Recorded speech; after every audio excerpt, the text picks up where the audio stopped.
तो आदाब, नमस्कार, गुड इवनिंग, सत श्री अकाल। एक बार फिर आप तमाम लोगों का स्वागत है क्राइम तक की कहानी के इस एपिसोड में। उम्मीद है पूरी फैमिली अच्छी होगी, अपना ख्याल रख रही होगी। आपको याद होगा अंजलि केस 1 जनवरी नए साल 2023 की सुबह सुबह ये मनहूस खबर आई थी। जिस तरीके से अंजलि की मौत हुई थी, कैसे 12-13 किलोमीटर तक घसीटा गया था। उसके 48 घंटे बाद यानी कि 3 जनवरी से खासतौर पर हम लोगों ने ये कहना शुरू किया था, और मैं पहले दिन से ही लगातार कह रहा था कि जिस तरीके से तमाम सबूत सामने आ रहे हैं उससे एक चीज़ साफ है कि ये सिर्फ 304 गैर इरादतन हत्या का मामला नहीं है। इसको लेके बहुत सारे दिल्ली पुलिस वाले नाराज़ भी हुए थे कि आप किस तरीके से कह रहे हैं 302 लग सकता है, ये 302 का केस नहीं है। लेकिन मैं लगातार, बल्कि एक पूरा एपिसोड कहानी भी मैंने आपको इसी 302 पर सुनाई थी, और उस वक्त मैंने ये कहा था कि इसमें 302 दिल्ली पुलिस को लगाना चाहिए। बेशक आगे चलकर अदालत में बहस के दौरान हो सकता है अदालत 304 में ही इसको पलट दे और 304 में ही सज़ा सुनाए, लेकिन इतनी गलतियां कर चुकी दिल्ली पुलिस को अपनी तरफ से कोई भी कोताही नहीं बरतनी चाहिए। और आखिरकार वो मुहिम रंग लाई। 302 दिल्ली पुलिस ने FIR दर्ज कर ली है। अंजलि केस अब गैर इरादतन हत्या नहीं बल्कि हत्या का मामला है। अब यहीं से एक चीज़ शुरू होती है, लेकिन इस केस का अंजाम आगे क्या होगा, बस जो मुझे डर है वो 2 कहानियों के ज़रिए आपको सुनाऊंगा। लेकिन उससे पहले इस केस में कुल 7 लोग हैं जो एक्यूज्ड हैं, आरोपी बनाए गए हैं। इनमें से 4 कार के अंदर और 3 बाहर। 3 में एक कार का मालिक आशुतोष, एक का नाम शायद आशु, और एक दीपक जो कार नहीं चला रहा था लेकिन जिसने झूठ बोला, जिसके पास ड्राइविंग लाइसेंस। जब ये हादसा हुआ तो कार के अंदर 4 लोग थे। जब अंजलि की लाश या बॉडी को घसीटा गया या जिंदा जब घसीटा गया तब भी वो 4 लोग ही थे। अब यहाँ पे एक कानूनी जानकार सवाल उठा रहे हैं कि 302 तो आपने लगा दिया, ठीक है, लेकिन पेच ये है कि क्या 302 7 पर लगेगा या 4 पर जो कार के अंदर थे, क्योंकि बाकी 3 अपने अपने घर पर थे। ऐसे बहुत सारे क्राइम हैं, कत्ल का ही मर्डर का केस है जिसमें आप बेशक स्पॉट पे ना हो, आपने चाकू ना मारा हो, आपने गोली ना चलाई हो, लेकिन आप उस साजिश में शामिल हैं तो फिर आपको अक्यूज़ड होते हैं और आपको बराबर सज़ा मिलती है। लेकिन यहाँ से थोड़ा सा मामला दूसरा है। यहाँ ये है कि अलग अलग एक कार का ओनर है जिसने जब अपनी कार दी तो उसे पता ही नहीं था कि इस कार से एक्सीडेंट हुआ। एक और शख्स है जिससे झूठ बोला उसी के साथियों ने, कज़न ने, कि हमारी गाड़ी से एक्सीडेंट हो गया, तेरे पास ड्राइविंग लाइसेंस है, तो जिम्मेदारी ले लो, उसने ले लिया। एक और है जिसने ये आइडिया दिया कि इसके पास ड्राइविंग लाइसेंस है तो तू उससे बोल दे कि वो गाड़ी चलाएगा। तो कुल मिलाकर अब यहाँ पे ये पेज फंस रहा है कि 302 सब पे लगेगा, 7 पे या सिर्फ 4 पर। और इनमें से भी खास बात यह है कि 2 लोग इस वक्त बेल आउट हैं, ज़मानत पर हैं। अब जब 302 लगा है तो उसके बाद कत्ल के मामले में इतनी जल्दी ज़मानत तो होती नहीं है, और अभी तक उनकी ज़मानत रद्द करने के लिए दिल्ली पुलिस ने अपनी तरफ से कोई एप्लीकेशन भी नहीं दी है।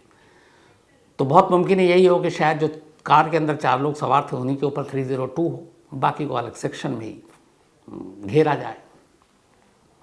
लेकिन ये चार्जशीट जब दाखिल होगी तब पता चलेगा।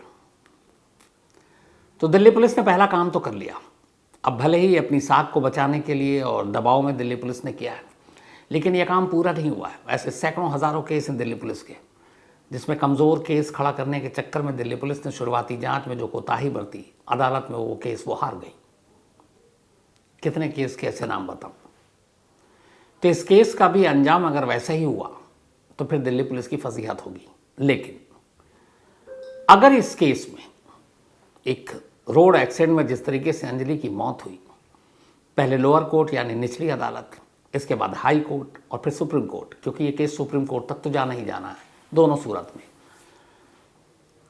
तो अगर तीनों कोर्ट दिल्ली पुलिस के सेक्शन 302 को मानते हुए ही तमाम आरोपियों को सज़ा सुनाती है तो आप यकीन मानिए आने वाले वक्त में इस केस के फैसले के बाद अंजलि केस एक नज़ीर साबित होगी, एक एग्जाम्पल साबित होगी। और बहुत मुमकिन है इसके बाद रोड एक्सीडेंट से जुड़े हुए कानून बदल जाए, सज़ाएं बदल दी जाएं। क्योंकि अभी तक हमने यही देखा 304 में, जैसे मैंने एग्जाम्पल दिया एलिस्टर परेरा, 6 लोगों को कुचला, 3 साल की सज़ा। संजीव नंदा BMW केस, 7 लोगों को कुचला, 2 साल की सज़ा। सलमान खान 4 लोगों कुचल कर उनको ज़ख्मी किया, 1 की मौत। अभी वो हालांकि हाई कोर्ट पे 5 साल की सज़ा हुई, लेकिन सुप्रीम कोर्ट का फैसला आना बाकी है।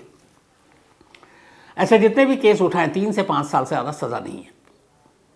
तो अगर ये केस, इसलिए मैं कह रहा हूँ इम्पोर्टेंट इसलिए है कि अगर 302 को दिल्ली पुलिस ने बिल्कुल पुख्ता तौर पर अदालत में इस केस को रखा, उनके वकील ने बेहतर तरीके से जिरह की और 302 के तहत ये लोग कन्विक्ट होते हैं, इनको सज़ा मिलती है जिसमें सज़ाए मौत से उम्र कैद तक है, तो फिर ये केस एक एग्जाम्पल सेट करेगा इंडिया में। और हो सकता है हर साल जो 1.5 लाख से ज़्यादा लोग रोड एक्सीडेंट में मारे जाते हैं उसमें कमी आए, क्योंकि लोगों के दिलों में एक डर होगा कि अगर लापरवाही से शराब पीकर वो गाड़ी चलाते हैं, किसी की मौत होती है तो फिर 302 लगेगा। 302 से अब तक लोग इसलिए डरते हैं कि ये कत्ल का मामला है। तो अगर 302 रोड एक्सीडेंट के ऐसे केसेस में भी लगने लगे तो एक तो लोगों में डर बैठेगा, हो सकता है एक्सीडेंट में कमी आए, और जो सड़क पर होने वाले सड़क हादसे में मौत है उसमें भी कमी आए। तो एक तो ये एग्जाम्पल सेट होगा, लेकिन ऐसा होगा ये कहना मुश्किल है। 2 केस के ज़रिए आज मैं आपको अंजलि केस के शायद अंजाम के बारे में आज ही बताऊं, जैसे मैंने 3 या 4 तारीख को ही ये बताया था कि इस केस में 302 लगना चाहिए और वो लगा। बिल्कुल ही मिलता जुलता एक केस अंजलि से जैसा, और ये केस ज़्यादा पुराना नहीं है। ये केस है 22 दिसंबर, इत्तेफाक से अंजलि 1 जनवरी, उससे 10 दिन पुरानी बात है ये। 22 दिसंबर 2022 नोएडा में एक लड़की रहा करती थी, उसका नाम है दीपिका त्रिपाठी। दीपिका त्रिपाठी नोएडा के सेक्टर 96 में जॉब करती है। 22 दिसंबर की सुबह वो अपनी स्कूटी पर घर से दफ्तर जा रही थी। वो अक्सर स्कूटी पर ही जाया करती थी। स्कूटी पर जब वो जा रही थी तभी नोएडा में ही रास्ते में एक साथ कई कार बहुत तेज़ रफ्तार से चली आ रही थी, और वो सारी महंगी कारें थीं। एक जगवार, रेंज रोवर, BMW, और इन तमाम कारों में ज़्यादातर नौजवान सवार थे।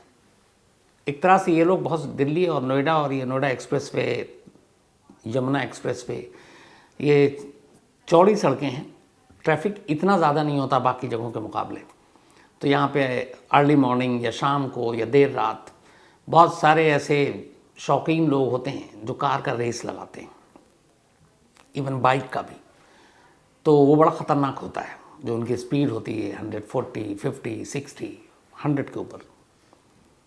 तो उसमें ज़रा सी लापरवाही भी किसी की जान ले सकती है। तो उस दिन भी जब ये सुबह ऑफिस जा रही थी दीपिका, कुछ लोग कार रेसिंग कर रहे थे, और अचानक उसी रेसिंग में शामिल एक जगुआर, जिसको सैमुअल नाम का एक शख्स चला रहा था, वो स्कूटी को टक्कर मारता है। स्कूटी गिर पड़ती है, दीपिका सड़क पर, गहरी चोट लगती है। बाद में उसे अस्पताल ले जाया जाता है, लेकिन दीपिका को बचाया नहीं जा पाता। दीपिका की मौत हो जाती है। खबर मिलती है, नोएडा पुलिस तफ्तीश करती है, कैमरे के थ्रू, बाकी चीज़ों के थ्रू पता चल जाता है एक्सीडेंट जगुआर से हुआ। इसके बाद जगुआर जो चला रहा था सैमुअल, उसको पुलिस गिरफ्तार करती है। सैमुअल को गिरफ्तार करने के बाद उसे थाने लाया जाता है, तमाम शुरुआती तफ्तीश होती है, और पुलिस, नोएडा पुलिस 304 गैर इरादतन हत्या के इस मामले में मुकदमा दर्ज करती है। और गैर इरादतन हत्या इसलिए क्योंकि रेसिंग हो रही थी और वो गलत था, तो उसके तहत मामला दर्ज करती है। लेकिन चूंकि अपने यहाँ रोड एक्सीडेंट में बहुत सारे लोग हर दिन ही मरते रहते हैं, 1.5 लाख एक साल में, तो उसी शाम जमानत भी हो जाती है सैमुअल की जमानत हो गई। सैमुअल घर चला गया। अब इधर दीपिका के घर वाले गुस्सा, जो लोगों को पता चला, बाकी लोग जान गए, उन्हें लगा नोएडा पुलिस बदमाशी कर रही है, बेईमानी कर रही है, वो बड़े लोग हैं, महंगी कारों में घूमते हैं, रईसज़ादे हैं, तो उनके साथ पुलिस ने मुरव्वत बरती, रियायत बरती। अब जब ये गुस्सा होता है, इसके बाद सोशल मीडिया पे भी चीज़ें आती हैं, तब नोएडा पुलिस फिर से जागती है और अगले दिन उसकी ज़मानत को कैंसिल करके दोबारा सैमुअल को गिरफ़्तार कर लेती है। और गिरफ़्तार करने के बाद गुस्साए लोगों के गुस्से को ठंडा करने के लिए नोएडा पुलिस 302 का केस दर्ज कर देती है। याद रखें यहाँ अंजलि केस को भी 302, ये एक रोड एक्सीडेंट का। इस दौरान में तफ्तीश, इन्वेस्टिगेशन हुई, पता चला कि सैमुअल दीपिका को पहले से नहीं जानता था। दीपिका क्या करती है, दीपिका कहाँ रहती है, ये भी उसे नहीं मालूम था। दीपिका के मोबाइल और सैमुअल के मोबाइल के कॉल डिटेल रिकॉर्ड भी ये बता रहे थे कि दोनों एक दूसरे से अनजान थे। तो यहाँ कोई जान पहचान दुश्मनी ये सब चीज़ नहीं थी। तो फिर क्या था, इन्वेस्टिगेशन में पता चला कि यह हादसा अचानक हुआ, गैर इरादतन हुआ, जिसमें दीपिका की मौत हो गई। लेकिन पुलिस ने लोगों के गुस्से को देखते हुए कि एक तो रेसिंग हो रही थी और जानबूझकर उसके इस एक्ट से किसी की जान जा सकती थी, उसकी स्पीड की वजह से कोई मारा जा सकता था, नोएडा पुलिस ने आनन फानन में 302 लगाया और उसको अरेस्ट कर लिया। कोर्ट में पेश किया गया। पेश करने के बाद अब वहाँ जमानत के लिए जिरा हो रही है। दिल्ली हाई कोर्ट से एक बड़े वकील पहुँचते हैं नोएडा, सैमुअल की तरफ से बहस होती है। नोएडा पुलिस बताती है कि किस तरीके से रेसिंग के ज़रिए, ख़तरनाक रेसिंग, इसमें जान जाने का ख़तरा था, सामने वाले को पता था उसके इस एक्ट से, उसकी स्पीड से कोई भी मर सकता है। उसके बावजूद उन्होंने अपनी रफ्तार कम नहीं की और एक बेकसूर दीपिका की स्कूटी को टक्कर मारी, उसकी मौत हो गई, इसलिए 302 बनता है। इधर से अब सैमुअल के वकील ने जिरा शुरू की और उन्होंने कहा कि 302 साफ साफ कहता है आईपीसी में कि इसमें इंटेंशन और मोटिव दोनों होना चाहिए, मकसद। तो उन्होंने वही चीज़ें बताई कि क्या सैमुअल और दीपिका एक दूसरे को जानते थे, नहीं जानते थे, क्या दोनों ने कभी फ़ोन पे बात की, एक दूसरे का कोई रिश्ता इस्टेब्लिश हो सके, नहीं हुआ कॉल डिटेल से। तो फिर ये हुआ कि अचानक सड़क पे अनजाने में हुआ एक हादसा है, ठीक है, लापरवाही और बाकी चीज़ें आप 304 अगर लगा रहे हैं तो हम उसके ख़िलाफ़ नहीं, आप लगाइए। 304 में ज़्यादा सज़ा होती है, फिर भी 304A में कम होती है। तो पूरी बहस हुई। बहस के बाद नोएडा की अदालत ने अपना फैसला सुनाया, सैमुअल को ज़मानत दे दी और नोएडा पुलिस को फटकार लगाई। कहा कि ये मामला एक रोड एक्सीडेंट का है, ठीक है, वो रैश ड्राइविंग कर रहा था, लापरवाही से गाड़ी चला रहा था, ख़तरनाक तरीके से गाड़ी चला रहा था, तो आप 304 की जगह 304 आपने लगाई, गैर इरादतन हत्या का मुकदमा दर्ज किया, यहाँ तक ठीक है। लेकिन आपने 302 कैसे लगा दिया? या तो आप मोटिव क्लियर कीजिए या फिर इंटेंशन क्लियर कीजिए। अब दोनों क्लियर हो नहीं रहा, क्योंकि दोनों मरने वाले और आरोपी दोनों के बीच में कोई लिंक ही नहीं बना। तो अदालत ने बाकायदा 302 को हटाकर कहा कि ये मुकदमा 304 में ही चलेगा अब आगे, और सैमुअल को ज़मानत दे दी। ये मामला अभी भी कोर्ट में है, अब इसका आखिरी फैसला आना बाकी है। लेकिन ये शुरुआती झलकियाँ जो मैंने आपको सुनाई, ये इसलिए सुनाई कि अभी चार्जशीट दाखिल होने के बाद अंजलि केस भी कोर्ट में पहुंचेगा, ट्रायल शुरू होगा। जो यहाँ जज ने कहा, क्या पता दिल्ली में भी वही सारी चीज़ें हों, तो अंजलि केस का अंजाम क्या होगा, हल्का सा इशारा। ये पहली चीज़ है। अब इसी को उलट कर एक दूसरी कहानी सुनाता हूँ आपको। ये कहानी मध्य प्रदेश के सिरोह की है। मध्य प्रदेश में एक महिला रहा करती थी अपने पार्टनर के साथ, और उसका नाम था सुमन बाई। सुमन बाई जिस शख्स के साथ रहा करती थी, दोनों एक ही घर में अकेले रहा करते थे, एक तरह से शायद लिव इन में थे। 4 दिसंबर 1993, 4 दिसंबर 1993 की बात है। सुमन बाई घर में थी, तबीयत ठीक नहीं थी। तभी रात को उसका साथी आया, आकर उसने सुमन से कहा खाना दो। सुमन चूँकि तबीयत ठीक नहीं थी, फिर भी उसने खाना बनाया, किचन में खाना रखा हुआ था। उसने अपने साथी से कहा कि आज मैं ठीक फील नहीं कर रही हूँ, मेरी तबीयत ठीक नहीं है, बट खाना बना चुकी हूँ, खाना किचन में है, गर्म करके खा लो। उसके इस बात पर उसके साथी को इतना गुस्सा आया कि वो किचन में गया और वहाँ केरोसिन ऑयल रखा हुआ था, मिट्टी का तेल, उसकी बोतल उठाई और सुमन बाई के ऊपर डाल दिया। इससे पहले कि सुमन कुछ बोलती समझती, तब तक उसने माचिस की तीली निकाली और आग लगा दी। सुमन उसके सामने जल रही है। सुमन खुद को बचाने के लिए अब अपने साथी से लिपटती है। इस चक्कर में वो भी थोड़ा जलता है, लेकिन वो उसको धक्का मारता है, गिराता है। सुमन लगभग 90% से ज़्यादा जल चुकी थी। बाद में अड़ोसी पड़ोसियों को आग की लपटें उड़ती हुई देखती हैं, कोई पुलिस को फ़ोन करता है, फिर पुलिस आती है, सुमन को अस्पताल ले जाया जाता है। मरने से पहले सुमन मजिस्ट्रेट को बयान देती है। अब ये याद रखें कि मजिस्ट्रेट को उसने बयान दिया और उसने अपने साथी का नाम लिया कि इसने मुझे जलाया। इसके बाद ये मामला अदालत में गया। अब वहाँ सेशन कोर्ट में ये मामला चला। ये 96 का मामला है, बल्कि 93 का मामला है। तो सेशन कोर्ट में ये मामला गया। 1996 में 3 साल के बाद इस इंसिडेंट के जो सीहोर के एडिशनल सेशन जज, उन्होंने ऑर्डर पास किया उन्होंने कहा कि सुमन बाई को जिस तरीके से जलाया गया उसका साथी इसके लिए जिम्मेदार है और इसीलिए आईपीसी की सेक्शन 302 धारा 302 के तहत उसे उम्र कैद की सज़ा सुनाई जाती है। अब सुमन बाई के साथी को उम्र कैद की सज़ा मिल गई और वो जेल पहुंच गया। उसने इसके बाद इस फैसले को अदालत में चैलेंज किया। अब यहाँ पे दो चेहरे भी सामने आते हैं हमारे सिस्टम के। 96 में सेशन कोर्ट ने फैसला सुनाया उम्र कैद की। उसके बाद इसने उसी 90 दिन के अंदर हाई कोर्ट में चैलेंज कर दिया इस फैसले को। मध्य प्रदेश के जो जबलपुर हाई कोर्ट का बेंच है वहाँ पे ये मामला गया। 30 अप्रैल 1996 को फैसला किया था सेशन कोर्ट ने और तब सुमन के साथी ने इसको हाई कोर्ट में चैलेंज किया 96 में। 4 साल उधर और 22 इधर, क्योंकि 2022 में फैसला आया 14 नवंबर को, अभी लास्ट ईयर 2 महीने पहले।